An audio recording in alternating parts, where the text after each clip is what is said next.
bonjour à toutes et à tous. Donc, effectivement, je suis Alban Vibrac, je suis le président de la Fédération du bâtiment et des travaux publics de Meurthe-et-Moselle à Nancy.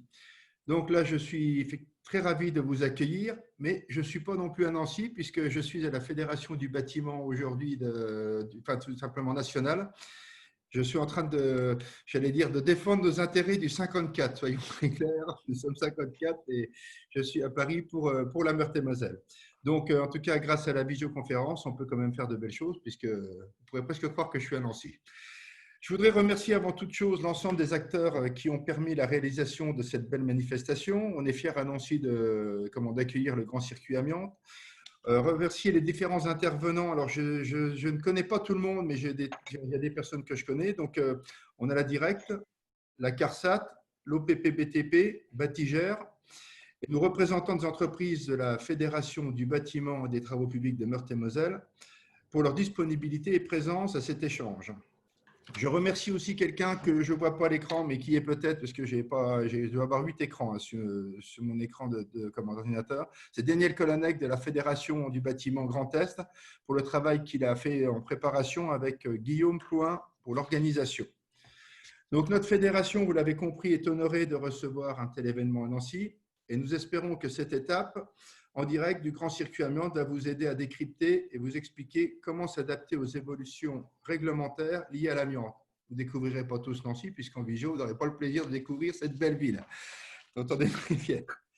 Vous le savez mieux que moi, le Grand Circuit Maîtriser l'amiante est le rendez-vous des maîtres d'ouvrage. Il y en a plusieurs qui sont avec nous ce matin, des entreprises de travaux et de l'ensemble de la filière amiante. Il y a aussi des acteurs de l'amiante. Je vois Damien qui est en ligne.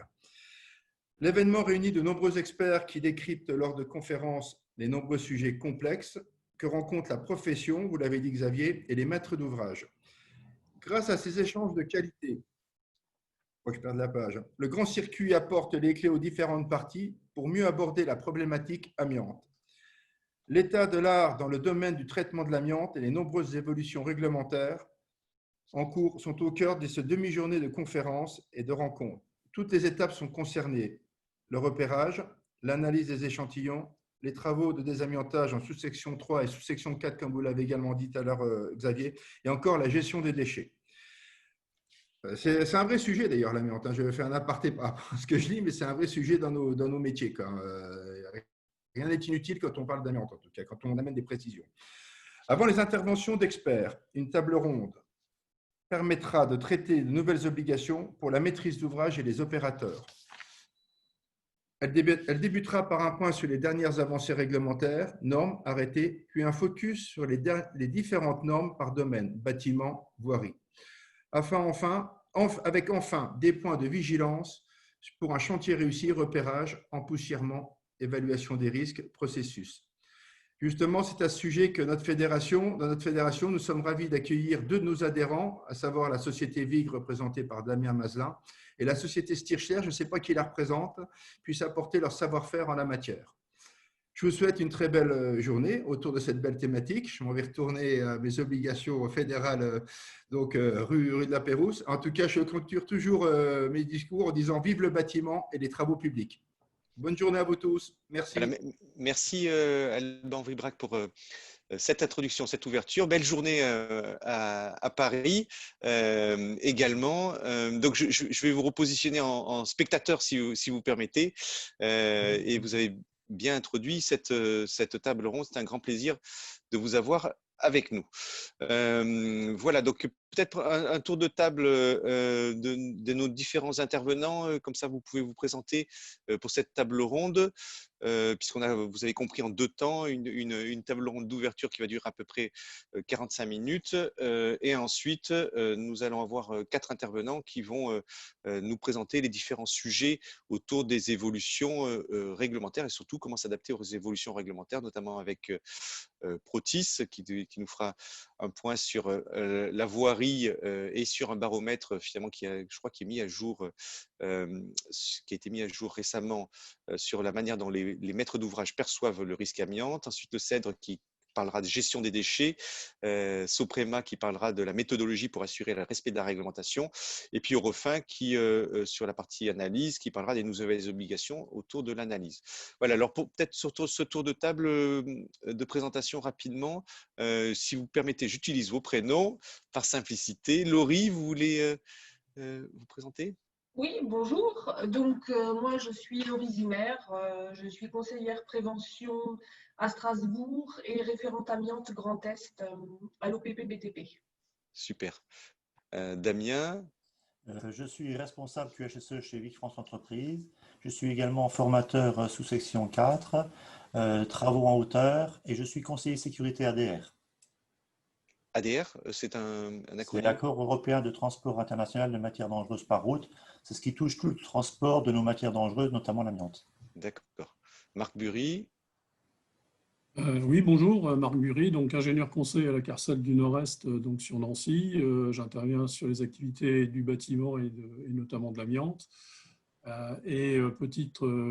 Petit complément, j'ai aussi contribué à l'écriture d'une des normes repérage amiante, celle sur les infrastructures, sur le domaine 2, et plus spécifiquement sous le sous-groupe qui a traité spécifiquement des infrastructures linéaires, routières et ferroviaires.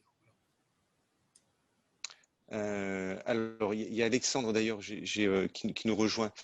On a un petit problème technique. Mathieu Biguenet. Mathieu Biguenet, directeur général adjoint de Batigère Développement Grand Est. Voilà, Batigère que je représente est maître d'ouvrage d'opérations de réhabilitation, démolition et construction. Voilà, merci. Emmanuel Klein. Bonjour, donc Emmanuel Klein, je suis ingénieur de prévention à la Direct Grand Est. Alors moi je suis basé à Châlons-en-Champagne, il y a ma collègue de Strasbourg qui se présentera juste après.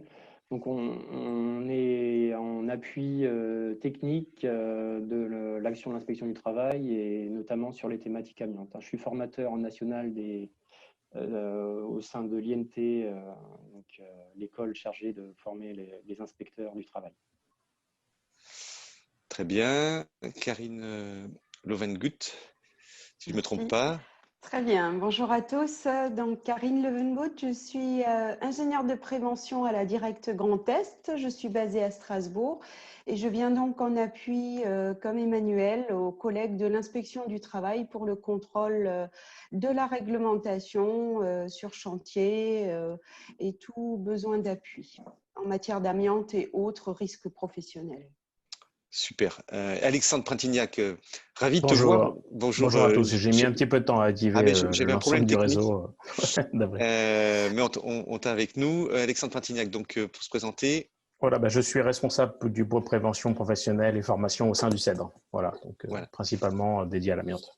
Voilà, on vous a tous just in time, Alexandre, pour cette table ronde. Alors, on avait dit qu'on commençait par un petit cadrage réglementaire, comme ça évitera à tous de repasser dessus, et que vous, la directe, si je peux utiliser ce terme, tous les deux, Emmanuel Klein et Kevin Lovengut, vous allez pouvoir nous le faire. C'est ça, tout à fait. On va tenter de le faire à 2 voix. On devait même le faire à 3 voix, mais donc notre responsable, Marie Fidry, responsable de l'unité d'appui au contrôle, en fait, au niveau de la Direct Grand Est, pour le travail Grand Est, ne peut pas se joindre à nous aujourd'hui.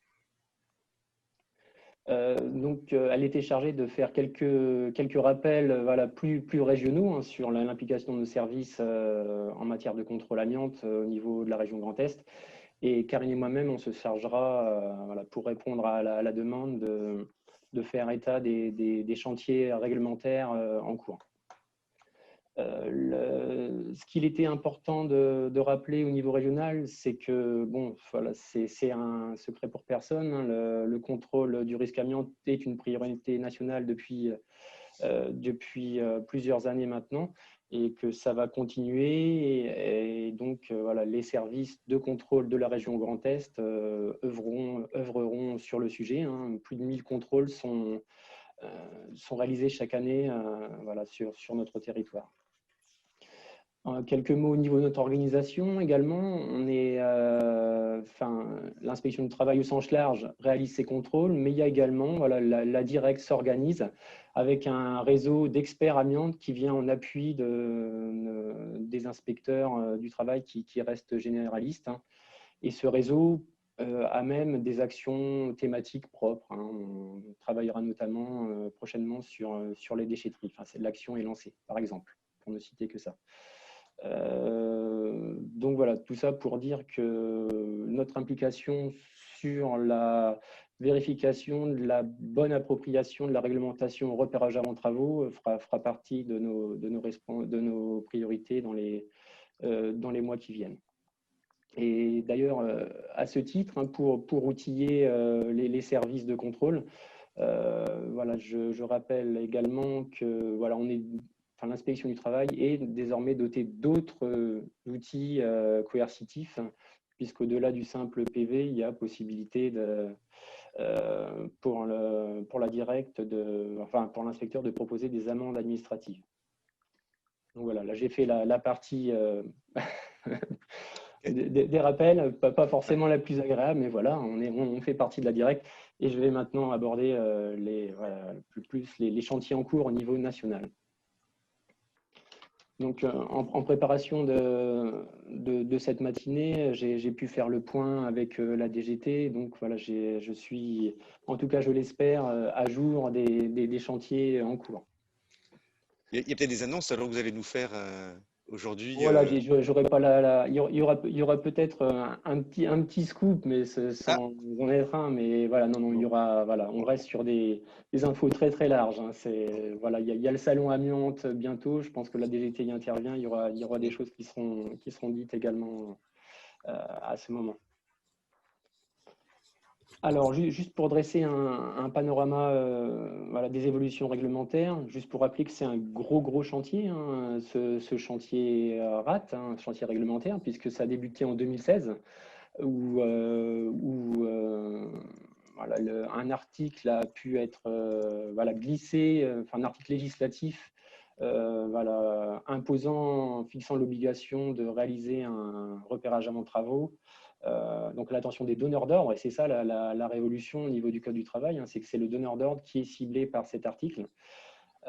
Donc ça, c'est la loi de modernisation du dialogue social qui date de 2016, qui a introduit cet article, hein, le L4412-2. Voilà, obligation pour les donneurs d'ordre de veiller à la réalisation d'un repérage avant travaux voilà, nécessaire ensuite aux opérations de contrôle. Cet article législatif a été précisé par décret, et là c'est donc ce que je vais vous préciser dans les minutes là, qui me sont accordées. Voilà, en fait, le principe, un décret est venu fixer les modalités de réalisation des repérages avant travaux en séparant bien en 6 domaines d'activité. Donc je me doute bien qu'aujourd'hui, il y a essentiellement 2 domaines d'activité qui vont nous intéresser, hein. Donc le premier domaine, c'est l'immeuble bâti. Et c'est le domaine numéro 1, et on a 6. Le domaine numéro 2, c'est les autres immeubles. Voilà, ça s'appelle comme ça, tels que donc, les ouvrages de génie civil, les terrains ou les infrastructures de transport. Donc, je pense que ça va être développé également. Et il y a d'autres domaines, hein, parce que l'objectif réglementaire, c'est vraiment de couvrir l'ensemble des opérations susceptibles d'exposer les travailleurs à l'amiante. Donc, on va retrouver des modalités de repérage spécifiques également pour tout ce qui est matériel roulant ferroviaire, pour les navires, les bateaux, également pour les aéronefs, et également pour couvrir l'ensemble des équipements de travail, également pour tout ce qui est installation, structure ou équipements voilà, divers et variés. Donc, ça fait un très large panel d'activités à couvrir. Et le postulat qui a été fait à l'époque, c'est que, en fait, voilà, pour fixer des règles communes à tout ça, il a été choisi, en fait, de conditionner la publication d'arrêtés qui viendront définir ces règles-là à la publication de normes, en fait. Voilà, donc c'est ces normes qui voilà, impactent ce calendrier de mise en place des arrêtés. Oui. En termes des arrêtés des normes, alors du coup, on en est à quel niveau Alors voilà, du coup, le principe, ça a été voilà, une norme, celle que vous connaissez et qui a été publiée la première, hein, c'est la norme MFI 46020 qui traite des immeubles bâtis.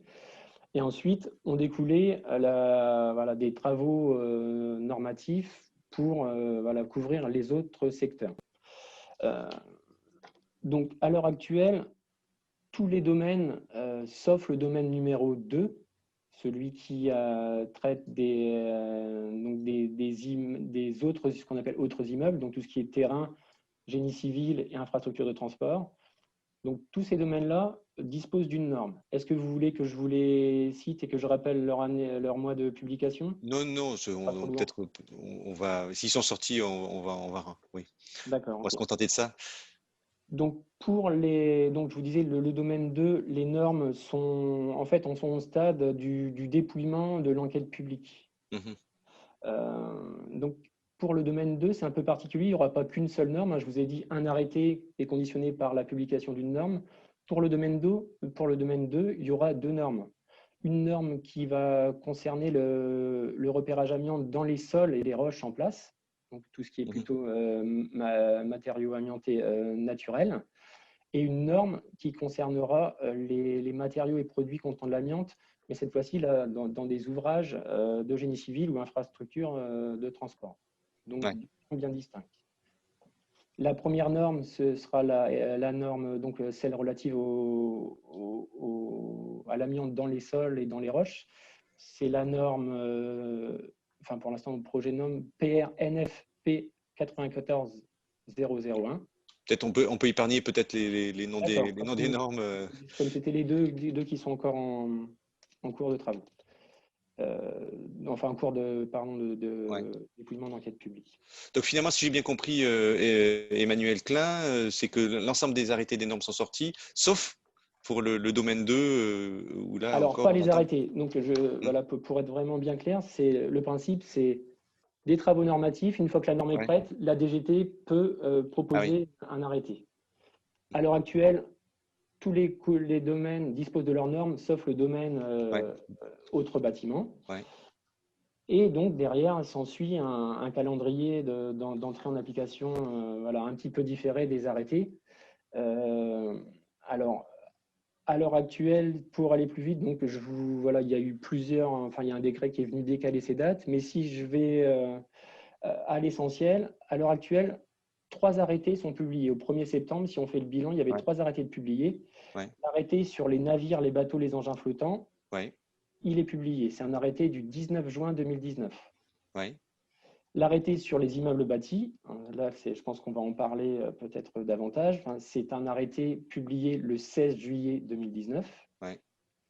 Et il y a également l'arrêté sur les matériels roulants ferroviaires qui a été publié le 13 novembre 2019.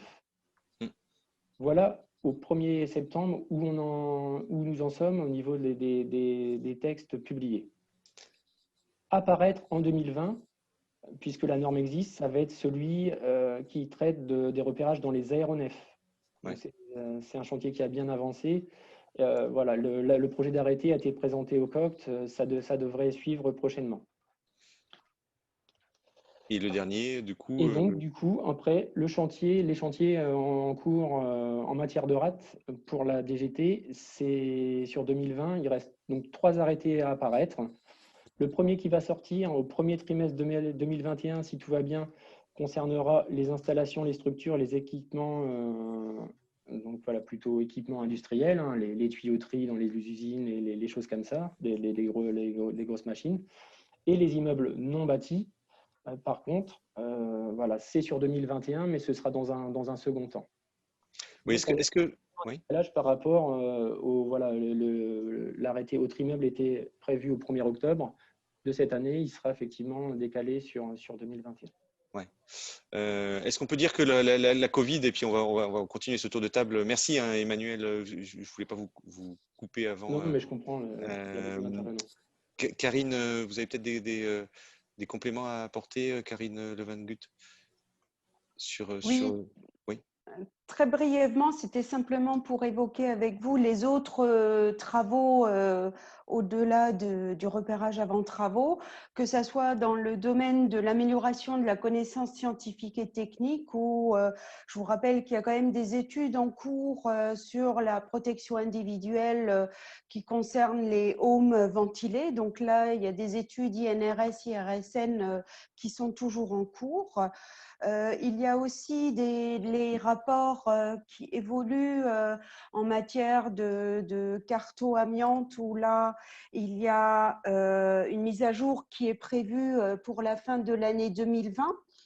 Il y a aussi l'exploitation des bases de données, que ce soit Scola avec des essais interlaboratoires, des travaux de normalisation dont a parlé Emmanuel, mais aussi dans le domaine de la certification, qui sont un projet de mise à jour, ou en matière de métrologie sur la 43050 qui va être actualisée.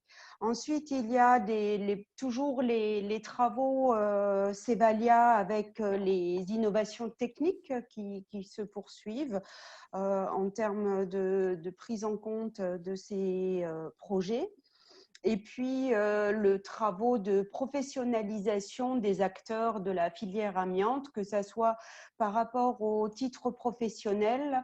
Je vous rappelle qu'il y a un certificat complémentaire qui est sorti pour les couvreurs zingueurs. Ça date du 20 mai 2020. Voilà, donc il y a tout le travail de formation aussi qui va être revu de telle manière à protéger les travailleurs, l'environnement, de qualifier, former, afin de reconnaître la technicité des entreprises et leurs travailleurs et assurer cette professionnalisation des acteurs. Oui. Voilà. Oui, Marc, finalement, là, puisqu'on parle, Emmanuel, vous allez nous parler après vous aviez une annonce à nous faire. Donc, oui. on va revenir dessus. Mais Marc, là, je rebondis sur ce que vous disiez, Marc Bury, pour la CARSAT, c'était vous, au niveau de la sécurité et la protection hein, des travailleurs, vous disiez que effectivement les normes sont un enjeu important pour mieux intervenir. Oui, effectivement, juste une précision pour conclure sur les éléments d'Emmanuel, c'est dire qu'effectivement les deux normes du domaine 2, à la fois les sols et puis les infrastructures, en fait, sont bouclées. L'enquête publique a été faite et donc on a consolidé tous les retours de l'enquête publique. Actuellement, on est dans un stade intermédiaire entre la parution de ces normes et la parution des décrets à venir par le ministère. Donc là, peut-être qu'Emmanuel aura peut-être des précisions à apporter s'il en sait plus, mais bon, il y a des petites choses qui coincent encore dans les tuyaux, mais ça devrait se décanter. Oui, effectivement, pour nous, les normes là, dont on parle, d'une façon générale, elles sont intéressantes parce qu'en fait, elles constituent finalement une espèce de socle de bonnes pratiques. Alors, en l'occurrence, dans le domaine qui vous intéresse sur le repérage lié à l'amiante, et elles vont fixer donc des règles, des principes structurés qui permettent, en matière d'amiante, de faire un échantillonnage correct, de faire des investigations assez complètes, d'avoir des règles pour le faire d'une façon exhaustive, en tout cas le plus exhaustivement possible. Et en l'occurrence pour l'amiante, là aussi, là où c'est intéressant, c'est qu'on touche à 6 domaines très différents les uns des autres. Et donc ça évite de mélanger les choses. Donc pour une opération donnée, on peut très bien, et pour le donneur d'ordre notamment, très bien se référer à ces normes pour investiguer et préparer le repérage en vue de faire cette évaluation des risques liés à l'amiante préliminaire.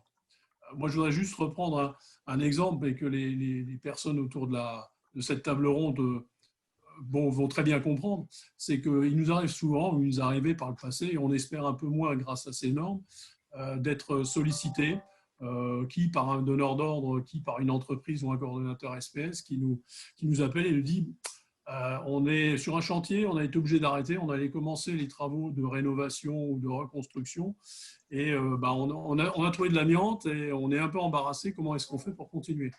Et on espère bien que grâce à ces normes et à ces investigations et à un repérage un rapport de repérage bien fait, on n'aura plus ces phénomènes un peu perturbants pour le donneur d'ordre et pour les entreprises. L'intérêt du rapport de repérage, donc, il est primordial. Alors, plusieurs choses. D'une part, c'est la base de l'évaluation du risque correcte et adaptée à la situation qu'on connaît.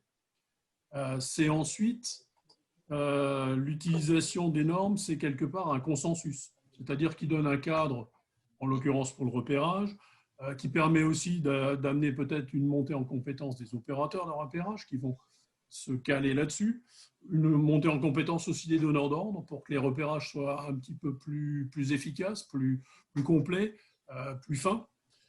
C'est aussi, ça aide aussi peut-être le donneur d'ordre à mieux appréhender son opération pour mieux la préparer pour la suite. C'est-à-dire qu'il va pouvoir investiguer là où il doit faire et pas ailleurs. Quand on prend les infrastructures, on comprend très bien que les investigations ne sont pas les mêmes si on fait uniquement la couche de roulement d'une chaussée ou si on traite des éléments structurels en profondeur. Et puis, ça permet aussi peut-être, ça permettra, je pense aussi, c'est grâce à ces repérages-là et grâce à ces normes, d'avoir peut-être des opérateurs de repérage compétents sur les domaines en question. On parle beaucoup du bâtiment. On a effectivement des opérateurs qui sont déjà bien formés, qui connaissent bien le métier, qui connaissent bien l'ouvrage lui-même, le bâtiment. Bien, pour les infrastructures, mais aussi pour les matériels ferroviaires, etc., il est important de bien connaître la chose et donc de monter en compétence sur le domaine grâce à des formations qui vont être sans doute calées derrière. Et puis, dernière chose, le rapport de repérage, s'il est complet, c'est aussi, et ça revient à mon idée de départ, mon exemple de départ, c'est aussi un gage de la maîtrise des autres risques. Alors, les risques liés, un rapport incomplet, c'est un arrêt de travaux, un arrêt d'activité. Ça peut être un surcoût lié au repérage. Effectivement, il faut poursuivre ce repérage, donc refaire des investigations. C'est bien sûr des plus-values pour le retrait, des surcoûts pour le retrait. Et puis globalement, derrière ça, en cascade, c'est aussi des plus-values, des incidences sur les délais et le coût de l'opération globalement, en dehors de l'amiante. Et ça, c'est pour le donneur d'ordre primordial. Et c'est vrai que maîtriser ça grâce à un repérage efficace au départ et grâce à l'utilisation et à l'application de ces normes, je pense qu'on sera sans doute dans une meilleure dimension pour les donneurs d'ordre, mais aussi de facto pour les entreprises qui sont derrière.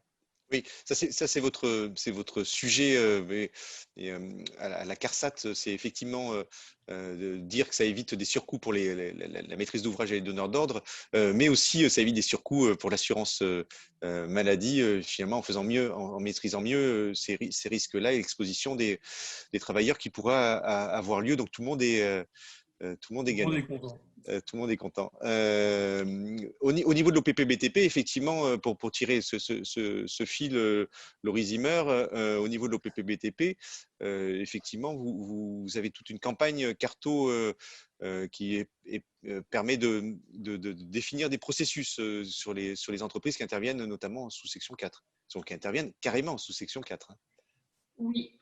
Donc, où est-ce qu'on en est, Laurie Zimmer, de ces fiches qui sont réalisées? Alors là, on a publié un second rapport Carto amiante qui fait état de 11 situations de travail. Et donc, il nous en manque encore une vingtaine pour avoir l'ensemble des situations de travail qu'on avait recensées. Ouais. Ça concerne quel type d'entreprise?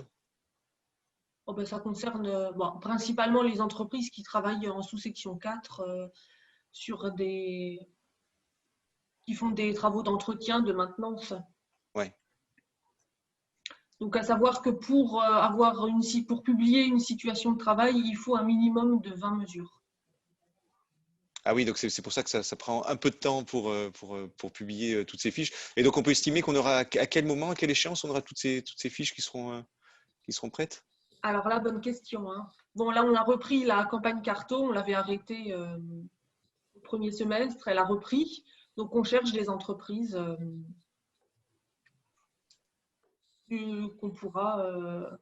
sur lesquelles qui auront des processus sur lesquels on pourra faire des mesures. Ouais.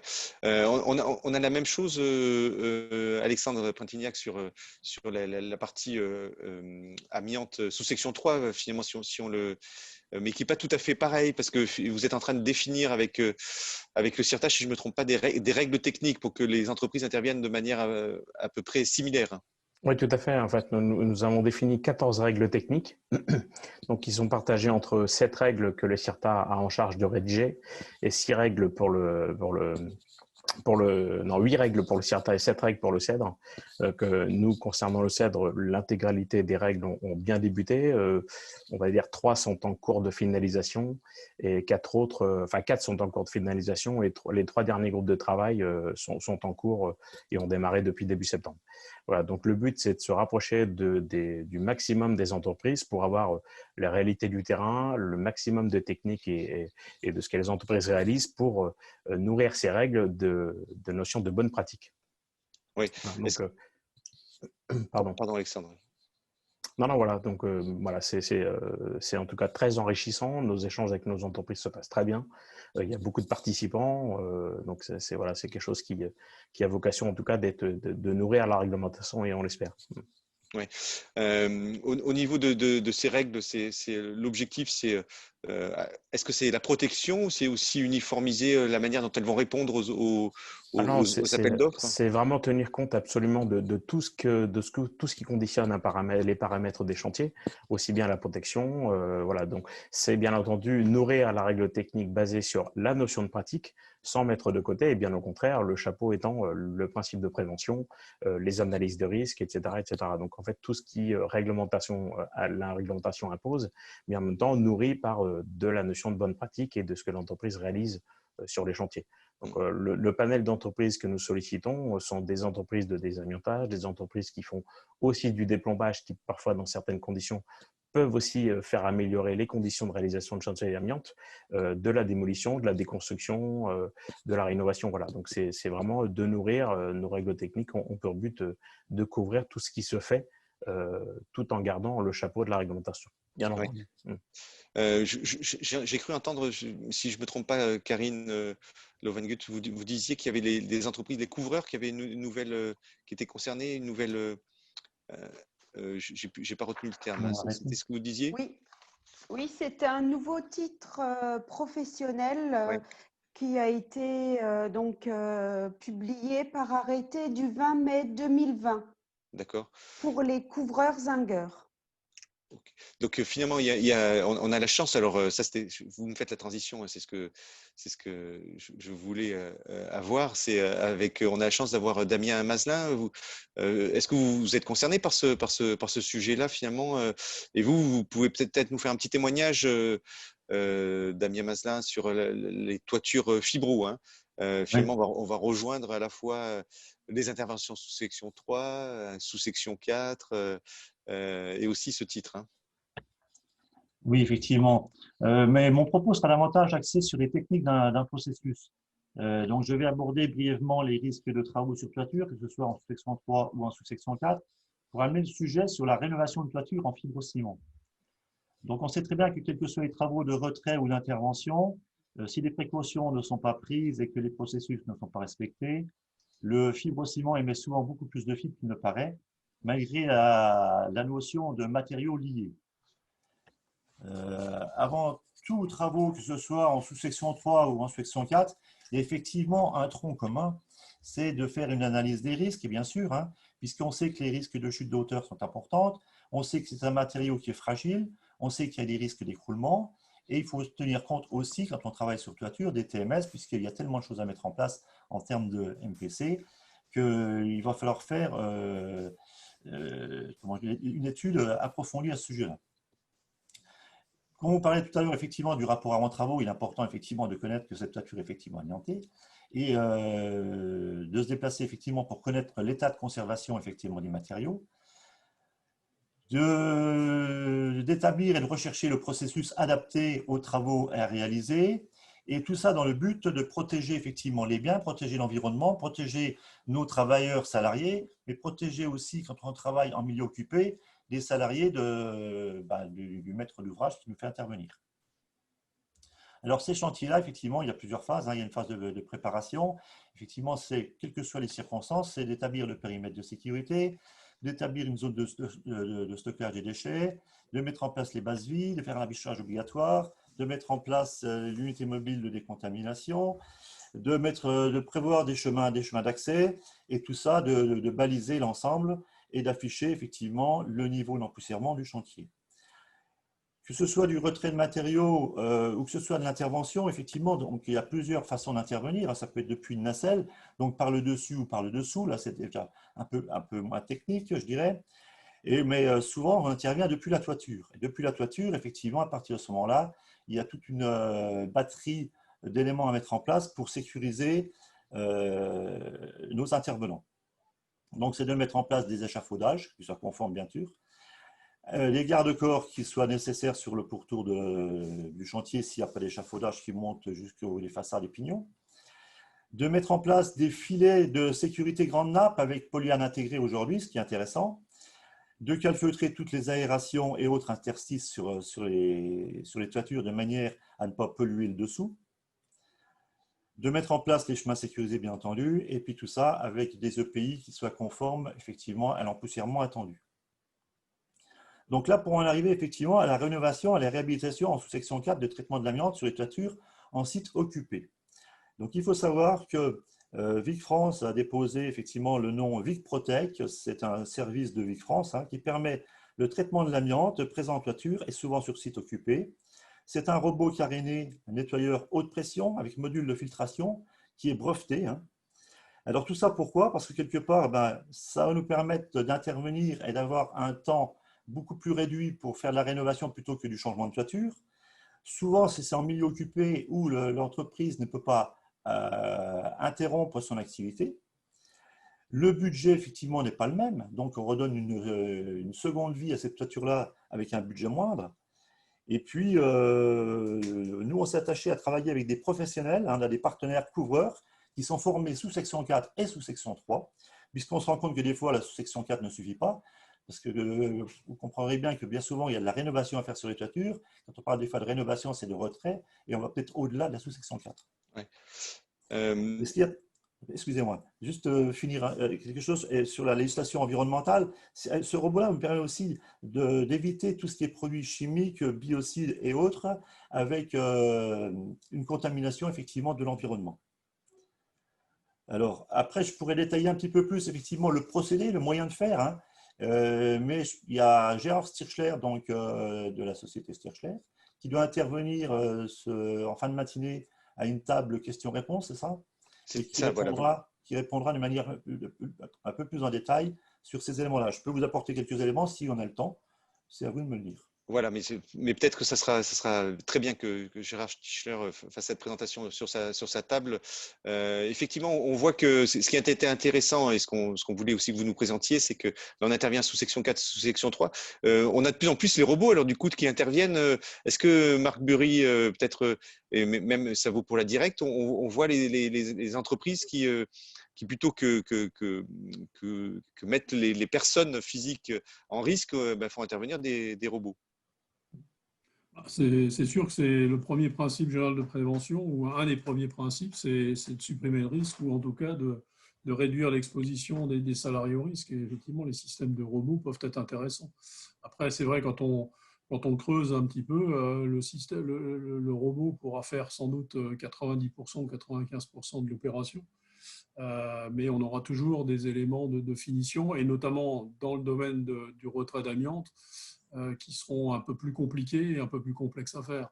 Et c'est là où l'opérateur devra de toute façon intervenir, mais on aura quand même réduit très fortement son exposition en l'éloignant et en laissant les machines travailler pour le compte de l'humain lui-même. Ouais. Tout à l'heure, vous pourrez donc aller voir le robot à 11h dans la salle. Finalement, on est numérisé complètement. Mathieu Biguenet pour Batigère. Finalement, là, on parlait d'intervention sur les fibros. Vous êtes donc vous gérez un patrimoine important. Peut-être vous pouvez nous le rappeler. C'est combien vous gérez de 35 000 logements. 35 000 logements. Donc oui, donc c'est pas rien. Et donc vous êtes concerné au premier chef sur effectivement les travaux sous-section 4, sous-section 3, en réhabilitation, en démolition. Bon, enfin, vous avez tous les sujets pour lesquels vous êtes touché. Sur les toitures en fibro, vous en avez beaucoup de toitures en fibro encore sur vos bâtiments? Oui, alors malheureusement, oui. Et du coup, il est nécessaire de les traiter au bout d'un certain temps, puisque voilà, même si le matériau amiante avait quand même il a été utilisé aussi parce qu'il avait quelques propriétés, mais au bout d'un certain temps, il est nécessaire tout simplement de remplacer ces toitures. Je rejoins ce qui a été dit dans les différents échanges, et notamment notre responsabilité de donneur d'ordre et le rôle qu'on a à donner dans la gestion de l'amiante. Il est fondamental, et notamment le travail en amont. Voilà, en tant que bailleur social, et vous l'avez rappelé, donc on est maître d'ouvrage d'opération, de réhabilitation et de démolition. La gestion de l'amiante, bien entendu, il faut en tenir compte. Et la gestion de l'amiante fait partie intégrante de notre process de maîtrise d'ouvrage, et notamment dès la phase de programmation de travaux.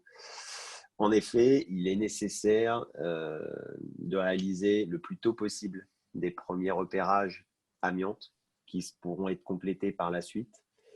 Pourquoi? Parce que, et ça a été dit, ça peut influencer sur notre programme de travaux en fonction des notions de budget, mais également si le site est occupé ou non, en termes de méthodologie, d'intervention. Et donc, il est fondamental de s'entourer de bons diagnostiqueurs et qui ont les compétences bien entendu requises et qui réalisent des rapports complets et avec des repérages précis. Puisque derrière, ça sera utilisé par un certain nombre d'acteurs et qu'il est nécessaire pour éviter tout risque que les plans de repérage soient très précis. Je voulais revenir sur un point, c'est la formation de nos équipes, bien entendu, et l'exigence que l'on met dans les qualifications, dans les compétences des personnes, des partenaires de l'opération.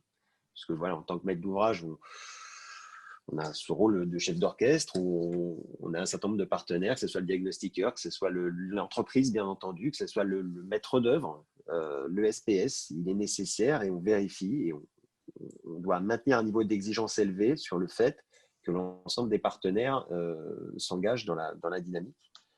Concernant les repérages, nous on dissocie deux sujets. Je dirais un sujet, alors, entre guillemets, assez facile, entre guillemets, il n'y a rien forcément de simple, mais tout ce qui est démolition et réhabilitation complète, où on arrive à avoir des repérages complets, puisqu'on traite l'ensemble des équipements d'opération.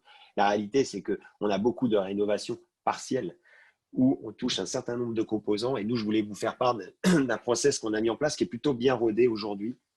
C'est qu'aujourd'hui, en un premier temps, et en phase amont, on réalise un premier repérage qui concerne l'ensemble des parties communes et un sondage de logement. Et ensuite, lorsque l'entreprise est choisie, ou les entreprises encore d'état séparés, on va revoir chaque logement avant démarrage des travaux dans ce qu'on appelle une visite de personnalisation. On arrête précisément les travaux exacts qui vont être réalisés dans chaque logement et le diagnostiqueur nous accompagne lors de cette phase et réalise les sondages et son rapport exactement en cohérence avec le programme de travaux final dans ces rénovations partielles. Aujourd'hui, ça marche et ça nous permet, nous, de prévenir de notre responsabilité de maîtrise d'ouvrage, de prévenir l'ensemble des corps d'État qui vont intervenir derrière dans le logement avec vraiment un plan de repérage extrêmement précis. Voilà. Ouais. Si j'ai compris, Mathieu, Mathieu Bignet, c'est vous dites on fait un premier pilote avec un logement, c'est ça que vous dites Même plusieurs logements, l'ensemble des parties communes et certains logements, voilà, un sondage qui est assez représentatif quand même. Ouais. Mais on s'est rendu compte que la rénovation entre ce qui est prévu à l'initial et ce qui va être réalisé dans chaque logement, des fois il y a un décalage et ce décalage il n'est pas acceptable. Et donc du coup, on refait une visite personnalisation avec le diagnostiqueur parce qu'on considère, nous, que voilà, il faut qu'on choisisse bien nos partenaires qui vont travailler. Et ensuite, par contre, on se doit d'avoir des diagnostics de repérage amiante qui soient extrêmement précis et proches de la réalité. Oui, je me souviens, il y a un bailleur qui me disait, mais il y a quelques temps maintenant, qui me disait plutôt vers Strasbourg, pas très loin de chez vous, hein, tout est relatif, qui me disait, oui, des fois, nous, on a des logements, les coûts induits par la rénovation du logement sont tellement forts que des fois on préfère fermer le logement. Ça vaut pour le bailleur privé ou public. Hein. Est-ce que finalement vous êtes dans cette mécanique-là aussi des fois où les enjeux sont tellement forts qu'on n'arrive pas à avoir de retour sur investissement finalement sur les ça nous est jamais arrivé, en tout cas sur notre patrimoine dont on est propriétaire, ça ne nous est jamais arrivé ce genre de situation parce qu'on se doit, même en tant que bailleur social, on a une obligation de remettre en état les logements en exploitation, ça fait partie de nos exigences. Donc on trouve des solutions. Ces solutions, souvent, elles existent. C'est peut-être qu'il faut vider une partie de l'immeuble pour traiter l'amiante. C'est peut-être qu'il faut laisser l'amiante en place parce qu'elle n'est pas friable. C'est-à-dire qu'il faut trouver, je dirais, le bon compromis en termes de programme et tout en ayant le but, pour nous, c'est d'avoir des logements et des bâtiments qui respectent les normes requises. Ouais. Pour l'instant, on n'a jamais eu ce problème-là. On va jusqu'au bout et voilà, en tant que bailleur social, on a aussi un certain nombre de capacités de financement qui nous permettent d'engager ces opérations. Ouais. Il y a Christian qui pose une question, c'est pour avoir un rapport complet détaillé, n'est-il pas important d'avoir un CCTP détaillé peut-être Alexandre, est-ce que c'est pas aussi un problème des fois qu'il peut y avoir, c'est que les CCTP ne sont pas suffisamment précis? Je dirais à la limite, de toute façon, l'arrêté du 16 juillet 2019 a introduit l'obligation de détermination du programme de repérage et du périmètre de repérage. Donc, ce qui revient à dire globalement qu'il y a d'abord une détermination de l'enveloppe ou du volume des structures ou des éléments structurels du bâtiment qui vont être touchés par ces travaux. Et ce périmètre doit couvrir, en fin de compte, la détermination de l'ensemble des éléments composant ces ouvrages qui doivent absolument être analysés, ou en tout cas le plus proche de la réalité, à savoir s'ils contiennent ou pas de l'amiante. Il va de soi qu'il faut intégrer un certain nombre de matériaux qui, eux, peuvent ne pas être touchés. Ouais. Je vous donne un exemple. Vous avez une intervention sur une paroi de façade, donc vous avez des allèges de fenêtres, etc. Mais il va de soi que lorsqu'il y aura retrait des matériaux contenant de l'amiante, il peut y en avoir en périphérie. Ça peut être des peintures sur les murs lorsqu'on va déceler le bâti de la fenêtre. Vous pouvez avoir des dalles de sol qui sont conjointes à une allège de fenêtre. Voilà, vous avez un certain nombre de matériaux qui peuvent être parfaitement conservés de manière directe ou indirecte par les travaux qu'ils relèvent de la SS3 ou de la SS4 d'ailleurs. Oui. Donc en fait, ce programme de repérage doit être le plus proche d'une réalité et de ce que va faire l'entreprise, de la manière dont l'entreprise va intervenir, et elle doit avoir le maximum d'informations sur ce qui contient ou ne contient pas d'amiante. Oui, c'est ce que disait Mathieu, c'est que des fois, il faut aller un peu plus loin que les simples endroits où vont intervenir les entreprises, parce que finalement, il peut y avoir de la périphérie qui peut être touchée. Marc Bury aussi, il y a un risque que souvent dont on parle, c'est quand les entreprises interviennent, des fois, elles peuvent intervenir en périphérie d'un matériau amianté, mais les simples faits de faire des travaux, marteau-piqueur, vont libérer des fils d'amiante en périphérie, j'imagine, peut-être aussi sur des toitures. Et donc, comment est-ce qu'on maîtrise ce risque-là? Est-ce que les entreprises maîtrisent suffisamment ce risque? De toute façon, effectivement, je pense que ça a été dit, il faut que le périmètre de l'opération soit clairement défini, y compris avec les impacts que ça a en périphérie et latéralement. Hein. Retirer une fenêtre, ce n'est pas uniquement s'intéresser à la fenêtre elle-même, au joint périphérique, mais effectivement à la continuité de l'ouvrage en termes de dalles, en termes de plafond. Et c'est toute la difficulté, mais c'est aussi tout l'art et tout ce qu'on attend effectivement maintenant d'un diagnostic, d'un repérage amiante avant travaux exhaustif et complet.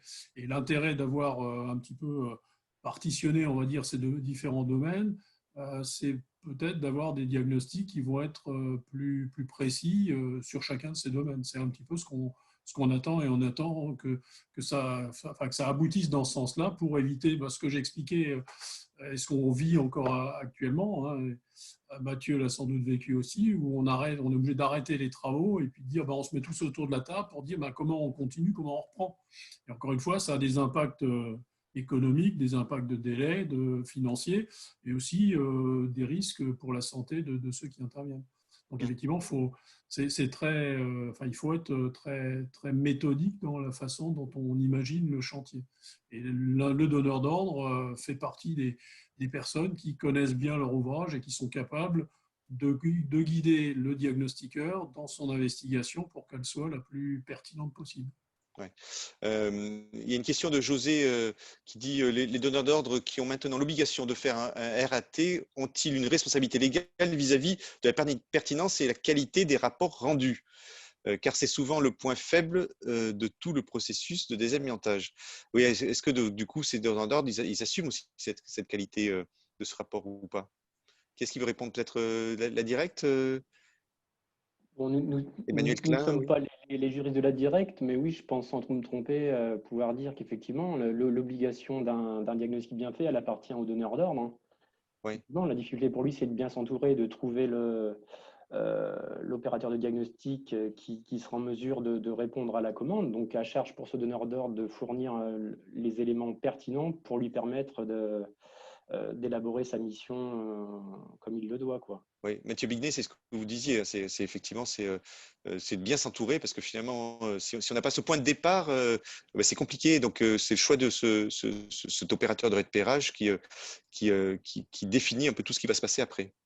C'est exactement ça. Je pense qu'on s'est déjà fait, en effet, avoir sur avec ce qui a été dit. Ça nous est déjà arrivé, heureusement, il y a pas récemment, mais de trouver de l'amiante qu'on n'avait pas diagnostiqué. Au-delà des coûts, c'est les risques qui sont pris pour l'ensemble des intervenants. Souvent, on est en plus sur des bâtiments occupés, donc il est juste pas possible pour nous. Et je vous dis, on a un niveau d'exigence extrêmement relevé sur la qualité des diagnostiqueurs, parce que c'est une affaire de personnes. Hein, c'est d'avant tout, je pense, une affaire de personnes. Et ensuite, la qualité des rendus qui sont faits. Et nous, on considère que, bien entendu, on est responsable, puisque derrière, voilà, c'est nous qui commandons ces diagnostics. Donc, on doit vraiment être extrêmement exigeant sur l'exhaustivité des points de contrôle qui sont faits. Et souvent, la qualité, on a eu souvent des problèmes aussi de repérage. Et lorsque les repérages sont bien faits, souvent, c'est qu'il y a une bonne logique d'appréciation du diagnostiqueur dans son approche. Laurie, vous avez répondu à une question de Benjamin qui posait la question sur les processus, le projet CARTO sur les opérations de diagnostic. Aujourd'hui, ils ne sont pas concernés finalement ces opérations de repérage. Non, c'est vrai qu'on s'est concentré sur les entreprises du BTP et donc celles qui n'avaient pas l'habitude de travailler en présence d'amiante principalement, qui faisaient des petits travaux de maintenance, mais sans connaître les risques et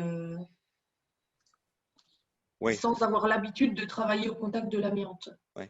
Il y a une question de Benjamin qui dit est-ce que la Covid-19 va-t-il ralentir les travaux normatifs? Alors peut-être pour Karine Lovengut ou Emmanuel Klein, peut-être c'est l'occasion de faire cette annonce là. On l'attend avec. Qu'est-ce qu'il veut répondre? Oui, je vais juste faire une précision. Hein. Effectivement, les travaux la Covid a un peu ralenti quand même les travaux, quoi qu'il en soit. Pour les derniers travaux normatifs auxquels donc j'ai contribué, comme je vous dis, les normes ont été passées en enquête publique et on a fait tout ça à distance. Donc encore une fois, c'est pas la Covid qui a vraiment freiné. Il y a eu effectivement des discussions qui ont nécessité peut-être un peu plus de temps pour finaliser ce consensus autour de la norme. Mais quoi qu'il en soit, on a pu travailler à distance, on a pu mener à bien dans la commission de normalisation les travaux de normalisation, notamment donc sur le domaine 2. Et maintenant, c'est une autre étape qui s'ouvre et qui, je pense, n'est pas forcément, ne doit pas être impactée par la Covid, mais là peut-être que Mathieu précisera. Ou Emmanuel, pardon. Emmanuel, alors Emmanuel Klein. Ouais. Je vous avoue, je n'ai pas d'infos complémentaires au sujet des contraintes habituelles, mais c'est vrai que le calendrier s'étale dans le temps, c'est au prix d'âpres négociations, je pense, au niveau national et pas uniquement à cause du Covid, quoi. Ouais. Alors, cette petite annonce. C'était ma collègue qui devait la faire, c'était plus sa partie. C'est pas non plus. Voilà, donc c'était simplement pour la partie campagne de communication que vous retrouvez sur le site du ministère du Travail qui concerne les obligations de repérage avant travaux que ça soit effectivement aider les donneurs d'ordre sur leurs obligations et les obligations de repérage avant travaux.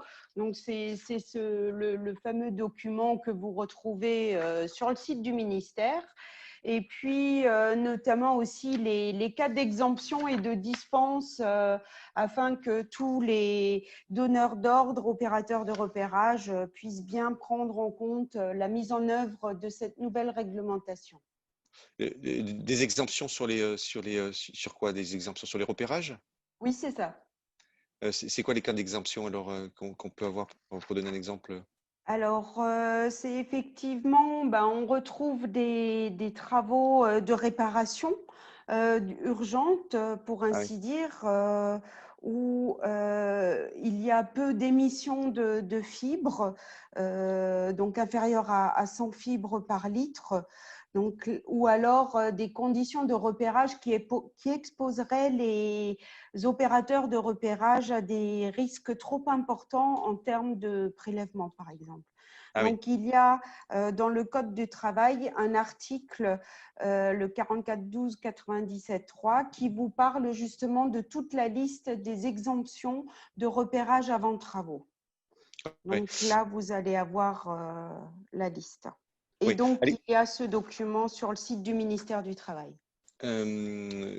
Alexandre Printignac, juste pour peut-être, je vois le temps qui file, mais vous faites de vos voeux aussi d'avoir différents niveaux de certification pour les entreprises en sous-section 3, parce qu'on voit cette montée en compétences, c'est ce que vous décrivez tous, hein.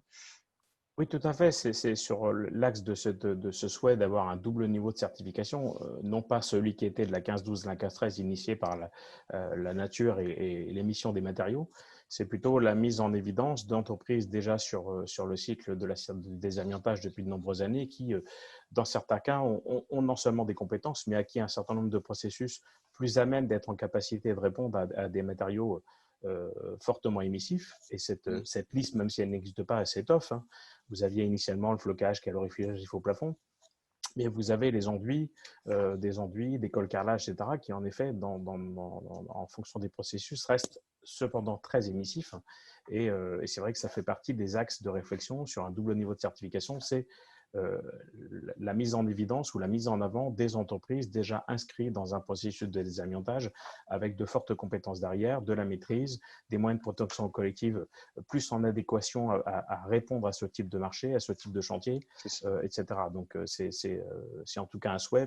Pour l'instant, ça n'a pas pris forme, mais en tout cas, c'est quelque chose qui est un de nos axes de réflexion au CED, en tout cas. Oui.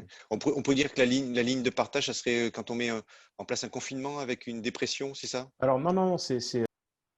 Ah, Alexandre, le micro est coupé, Alexandre. C'est beaucoup plus complexe que ça. Globalement, on va dire que de toute façon, une entreprise de désamiantage qui est soumise à la certification a d'abord formé son personnel, bien entendu. Cela dit, les éléments de ce qu'elle possède en propre au niveau matériel et aux compétences de matériel et de mise en œuvre du matériel, sachant que beaucoup d'entreprises passent aussi par la location, ne remet pas en cause leurs compétences. C'est plutôt de mettre à profit pour certaines de ces entreprises qui sont inscrites dans la certification depuis de nombreuses années, initialement pour celles, la plupart qui étaient en 15-13, donc en fait une bonne vingtaine d'années d'expérience.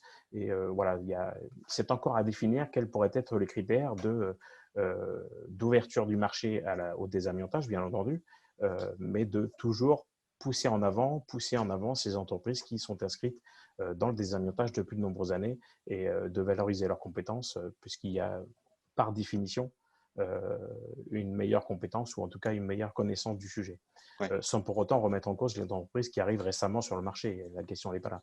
Ouais. Une dernière question avant de terminer que je prends, c'est peut-on avoir des précisions sur le traitement des déchets pour les matériaux concernant de l'amiante et les obligations vis-à-vis des transporteurs? C'est souvent une difficulté pour les TPE, PME, notamment pour les faibles quantités de déchets. Est-ce qu'il y a des choses qui ont évolué et comment elles font? Qu'est-ce qui veut répondre à ce sujet? Moi, je veux bien répondre. C'est un vaste sujet, hein. C'est une question avec plusieurs réponses, hein.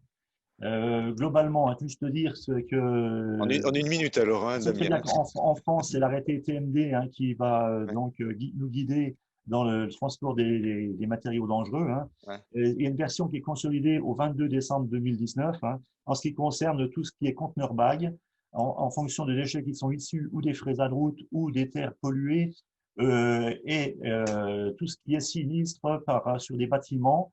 On sait qu'aujourd'hui, on peut utiliser effectivement des bennes en pyrrole avec des conteneurs bags qui seront doublés. On a le droit à 7 tonnes pour tout ce qui est site de démolition et on a le droit à 14 tonnes pour tout ce qui est fraisa ou pour les terres polluées. Donc ça, c'est une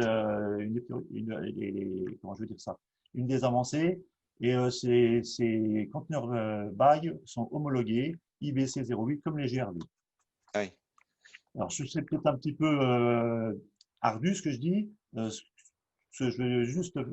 propos, c'est de vous amener vers vos conseillers sécurité ADR qui vous apporteront plus de précision, bien entendu.